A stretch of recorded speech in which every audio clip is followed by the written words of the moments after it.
Hands up. You are trespassing on private community property. The voice was shrill, cutting through the peaceful Sunday afternoon like a shattered pane of glass. I saw the glint of metal first, then the unmistakable shape of a semi-automatic handgun pointed directly at my daughter. Maya. My blood ran ice cold. This was Beverly, the self-proclaimed queen of our little lakeside haven, dressed in a tactical vest 2 sizes too small and a cheap security hat, the kind of ridiculous outfit that was utterly eclipsed by the very real, very dangerous weapon in her hand. Maya, God bless her soul, didn't even flinch. She just stood there, her hands held loosely at her sides, wearing an expression of profound, tired disappointment. "Ma'am," she said, her voice steady as a rock, "I need you to put the weapon down now." Beverly just laughed, a high-pitched, unhinged sound. "I'm making a citizen's arrest." "This is my jurisdiction," she shrieked. What this power-tripping HOA tyrant, this Beverly of Azure Cove Estates, didn't know was that she was currently pointing a firearm at the newly elected and very real County Sheriff Maya Vance. This was the spectacular, cinematic end to a year-long, exhausting nightmare, and her downfall was going to be epic. If you want to know how my wife Clara and I systematically dismantled her pathetic little kingdom, drop a comment letting me know where you're watching from, and settle in. This is a story about boundaries, contracts, and the moment a clipboard met a badge. My wife Clara and I had spent 2 decades dreaming of a lake house. Not some McMansion, just a quiet place on the water, a sturdy dock, a porch for sipping coffee, and enough space for our 2 grandkids to make a proper splash. I'm a retired structural engineer, and the idea of a small, manageable project, maybe reinforcing the seawall, maybe building a new stone fire pit, that was my version of heaven. We finally found it, a perfect, slightly rustic 2-bedroom cabin on the edge of Whisper Lake.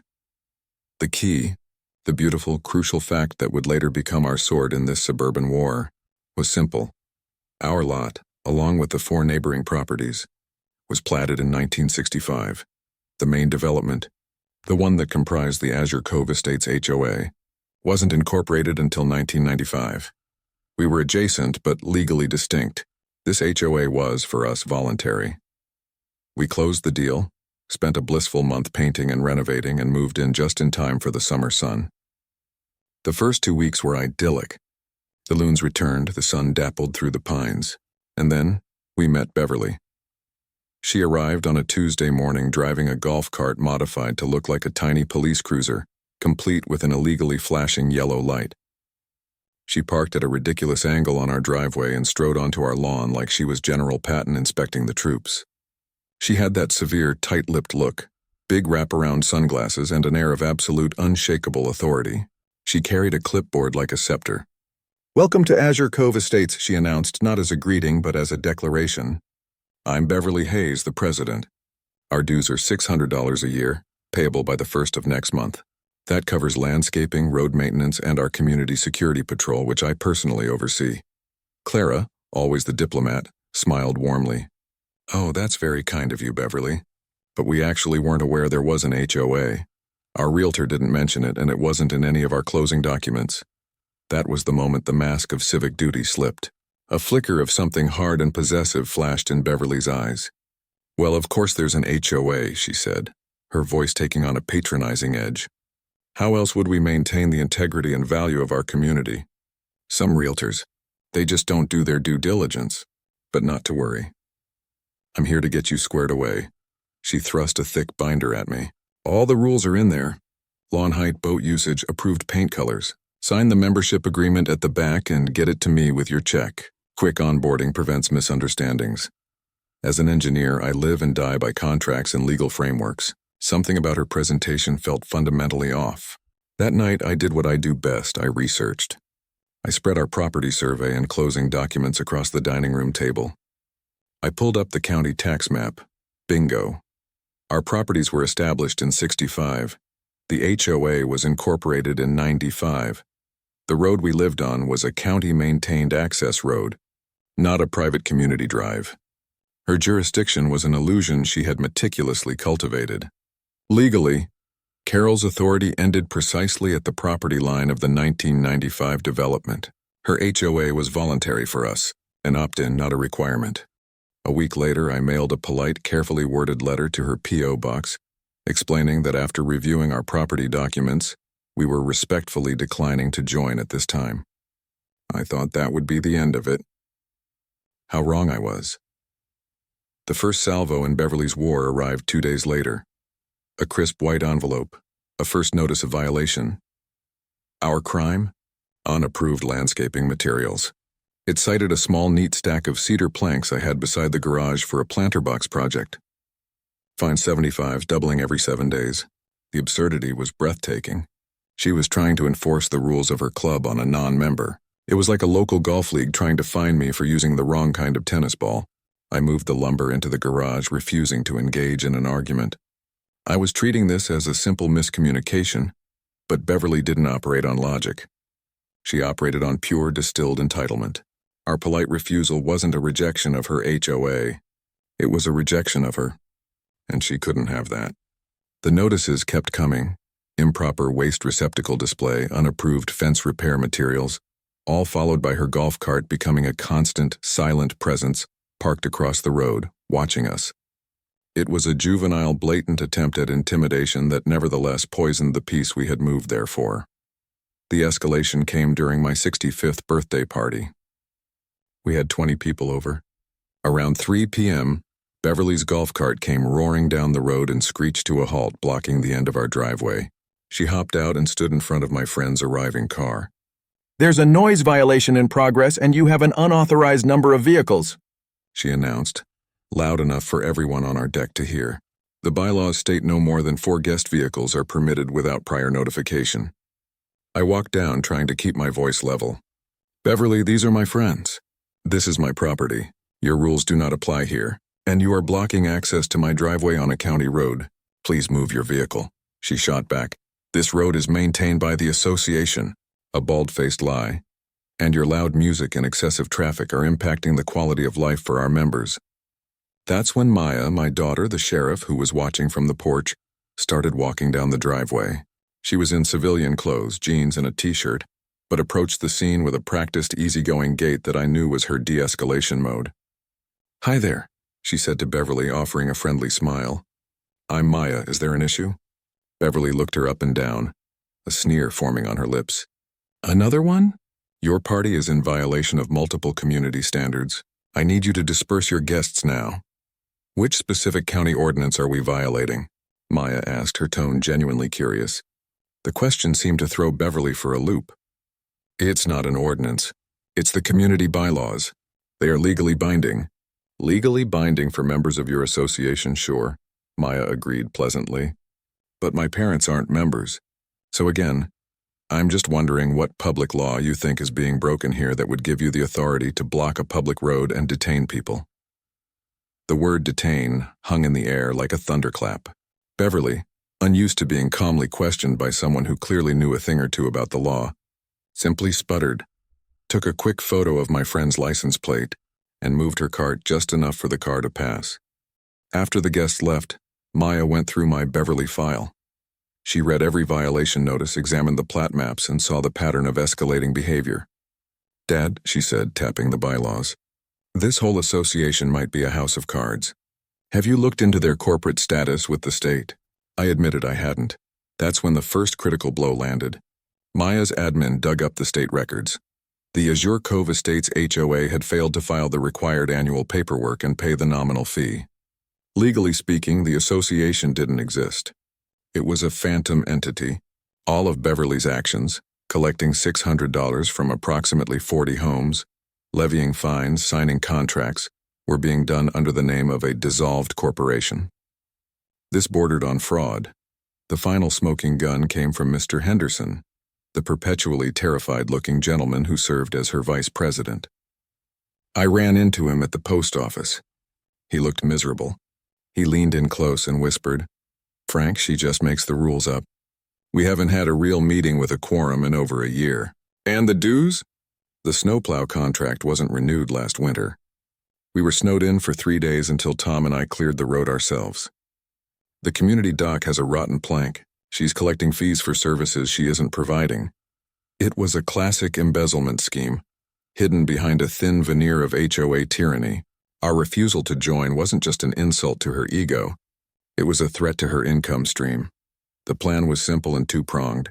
First, I drafted a professional, meticulous letter detailing the dissolved corporate status, the legal voiding of all dues collection, and the specific failures in maintenance, the lack of snow plowing, the neglected dock. I requested an immediate financial disclosure and a new, legally constituted election. I sent this letter via certified mail to every single property owner in Azure Cove Estates. The fuse was lit. Second, we knew a creature like Beverly, when backed into a corner, doesn't retreat. She attacks. We predicted she would do something drastic, something that would cross the final line from civil dispute to criminal act. The security camera was running 24/7. All we had to do was wait for the Queen to topple her own castle. The explosion came on Sunday afternoon. My grandkids were visiting, their happy shrieks echoing across the water. Then I heard the angry buzz of Carol's golf cart coming in hot. She didn't stop at her usual spot. She rocketed right past the end of our driveway and swerved onto the edge of our lawn, crushing a corner of Clara's flower bed. She vaulted out of the cart, clutching a crumpled copy of my letter. "You!" she screamed, stabbing a trembling finger in my direction. "How dare you? After everything I've done for this community, this is slander. This is lies." "Beverly," I said, positioning myself calmly between her and my family. "You are trespassing. Please get off my property. This is my community. I protect it. And you come here with your lies, and you try to turn everyone against me." The mention of the money, the $20,000 a year, sent a final jolt of rage through her. At that moment, Maya reached the top of the lawn. "Is everything okay here?" she asked, her voice carrying a note of polite inquiry. Beverly whirled around. Seeing Maya, just another member of the family she despised, seemed to break the last thread of her sanity. You're with him. You people are ruining everything. You need to be taught a lesson." In a flash of terrifying, surreal motion, she reached behind her back to a holster I hadn't even noticed on her ridiculous utility belt. She pulled out the black semi-automatic handgun and leveled it with a shaky but determined grip directly at Maya's chest. "Hands up!" she screamed, her eyes wide and crazed. "You are trespassing on private community property. I am making a citizen's arrest." For a split second, I was paralyzed by pure animal fear for my child. But Maya, my sheriff, was magnificent. She didn't flinch. She slowly, deliberately raised her hands to shoulder height, palms open. Her voice was no longer polite. It was a command. It was the voice of pure, undiluted authority that could freeze a prison riot. "Ma'am," she said, her voice dropping a register, each word a chip of granite. "My name is Maya Vance. I am the sheriff of this county. You are committing aggravated assault with a deadly weapon. I am ordering you as a peace officer to put your weapon on the ground right now." Beverly just stared, her face a confused mess of rage and disbelief. "The sheriff?" She scoffed, an unhinged laugh bubbling up. You're just some little girl in a bathing suit. I am President Beverly Hayes." "I am the sheriff," Maya repeated. "And you, President Hayes, are about 30 seconds away from spending the rest of your life in a state penitentiary. This is your last chance. Put the gun down." From down the road we heard the faint, approaching wail of sirens. My quick-thinking son-in-law had already dialed 911. The sound seemed to finally penetrate her rage-fueled fantasy. Her eyes darted from Maya's face to the approaching sound. The gun, which she had held with such conviction, suddenly seemed to weigh 1,000 pounds. "Drop it," Maya commanded, her voice like a hammer strike. Beverly's hand opened. The handgun fell from her grasp and clattered onto the asphalt of my driveway with a heavy, final thud. At that exact moment, 2 county sheriff's patrol cars, lights flashing, screeched to a halt behind her ridiculous golf cart. "Sheriff, are you okay?" one of the deputies called out, a mix of surprise and concern in his voice. "I'm fine, Deputy," Maya said, never taking her eyes off Beverly. "Please secure the weapon and take this individual into custody." As they led the crumbling, weeping tyrant to the back of the patrol car, Beverly looked back at me, her eyes pleading. Her imaginary kingdom had just been annihilated by the crushing weight of reality. Her reign was over, not with a bang, but with a quiet, definitive click of handcuffs. The aftermath was incredibly satisfying. My certified letters had already stirred the pot, and her public arrest was the thunderclap. The video footage from my new security camera, the engineer's data-driven approach meeting the sheriff's demand for evidence, was irrefutable. Beverly was charged with multiple felonies, including aggravated assault, and ultimately took a plea deal. receiving 5 years of probation, a hefty fine, court-ordered psychological evaluation, and, the sweetest part, a permanent injunction barring her from ever serving on any HOA board or in any fiduciary capacity in the state again. A week after the incident, the other neighbors, armed with my letter and the news of the arrest, finally found their voice. They formally dissolved the Phantom Association, elected a new board with transparent books, and drafted new reasonable bylaws. They even asked me to be the treasurer. I politely declined, explaining my whole goal was to not be in an HOA, but I offered my engineering expertise as an informal, friendly consultant. Life on the lake finally became what we had always dreamed it would be. The peace we sought was no longer fragile, but solid and enduring. We enjoy our coffee on the porch, fish from our perfectly legal dock, and watch our grandchildren splash in the water without a care in the world. Occasionally, a neighbor will stop by, not with a violation notice, but with a plate of cookies or an invitation to a potluck. We found our community, after all, not by joining a dictatorship, but by dismantling it and helping our neighbors build something better in its place. My file folder labeled Beverly still sits in my desk drawer.